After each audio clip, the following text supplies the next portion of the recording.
The U.S. Supreme Court ruled that South Carolina Republicans did not break the law when they redrew a congressional district to remove thousands of black voters. In a 6-3 decision, the court reversed a lower court's ruling that found the map unconstitutional.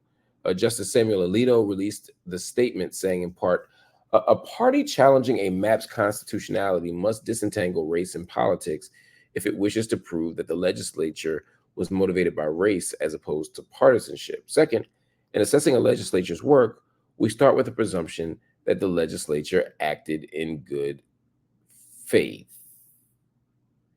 This is a problem. First of all, as Justice Alito said, the court is beginning from the presumption that race and politics can be separated and must be separated in order to prove that the legislator is motivated by race rather than partisanship. Let me put it differently. I'll put it simple. He's saying everybody's going to redraw the voting map to advantage their party. You can't redraw the voting map to get rid of black people, but you can definitely redraw the map to get rid of Democrats. The problem with that is he's not wrong, right? The primary goal of the Republicans in this state, the goal isn't to say, hey, we don't want black people to have a powerful voting bloc. The Republican goal is to make sure that Republicans win. Well, how do Republicans win? By having fewer Democrats.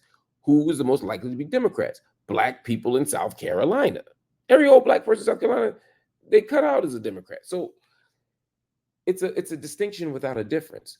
They are correct. The primary thing here is politics. The primary thing is political power for the Republicans. But what they're leaving out, what they're glossing over, or what they're disingenuously misrepresenting is the fact that the key to breaking down the Democratic Party in South Carolina is to break down black folk, to dismantle the black vote.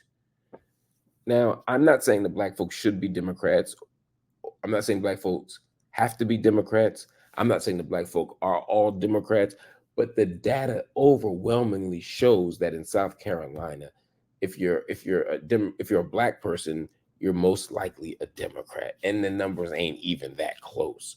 And you ain't even have to go to the census. You could just look at the last election when Joe Biden got all them church mamas to come together, and because of their grace and mercy and strength, Joe Biden had got a second life and was able to win the nomination and ultimately become the president.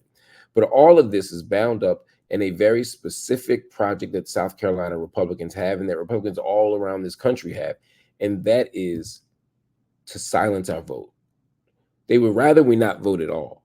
But when we do vote, they want to make our vote impotent. They want to make our vote powerless. They want to make our vote something that doesn't actually move the needle. And so that's what you see here.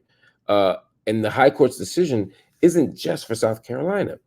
This decision actually makes it harder for other states and other groups to sue for racial gerrymandering, because now all they're going to say is, we're not doing it because you're black. We're doing it because you're Democrat. Oh, it's nasty work there.